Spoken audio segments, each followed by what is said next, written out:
College આવી ગયા ને બધા ભાઈબંધોએ પહેરેતા વ્હાઈટ કપડા પણ કેમ કે હતું પ્રોજેક્ટ નું પ્રેઝન્ટેશન. એમાં આજે કોલેજ હતો આપણો છેલ્લો દિવસ ને બીસીએ ના 3 વર્ષ થઈ ગયા પૂરા. જય હો.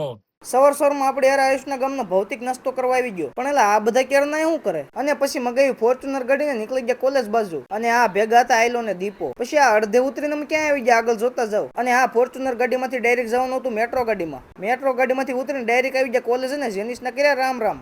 જય હો. સ્પેશિયલ આપણે માણા મૂક્યો પ્રોજેક્ટ નું કામ કરવા હાટું. હારા સાહેબો ને ગોટા વાળી દીધા, તારા ડાળીએ આવતા છે ભલા માણા. અને હું ને દીપો એના પ્રોજેક્ટ ના પાર્ટનર. પછી સંકેતભાઈ ને કર્યો વિડીયો કોલ ને ગામડે આટા મારતા હતા ઈ. અને દીપાની ગર્લફ્રેન્ડ ને હક લેવાનો દી નકરા ફોન કર્યા રાખે. અને હું અહીં બેઠો ને આયલાની ગર્લફ્રેન્ડ નો ફોન હાલતો હતો. જય હો. હા તો મારે ક્યાં ગર્લફ્રેન્ડ છે એટલે દીપાને બોલી લીધો હવાણું કરવા. અને ધીમે ધીમે હાલતા થઈ ગયા કોલેજ ની અંદર. કોકના બેહણામાં ન આવ્યો એમ બધા વ્હાઈટ કપડા પહેરીને આવ્યા. જેમ તેમ કરીને પ્રોજેક્ટ નું કામ પતાવ્યું ને આવી ગયા મેટ્રો ગાડીના સ્ટેશને. જય હો. હજી મેટ્રોમાં બેઠા છે તો આવી ગઈ ગાડી ને હું ને બી નીકળી ગયા હોસ્ટેલ બાજુ. પછી આ આપણા ભાઈબંધોએ ખાઈ નાખ્યો સલેડી ગામનો પ્રખ્યાત આઈસ્ક્રીમ. અને તમારે ખાવો હોય તો આવી જાવ હરિકૃષ્ણમાં. મેં તો ખાઈ નાખ્યો, તમે ખાઈ નાખ્યો હોય તો ફોલો કરવાનું ભૂલતા નહીં.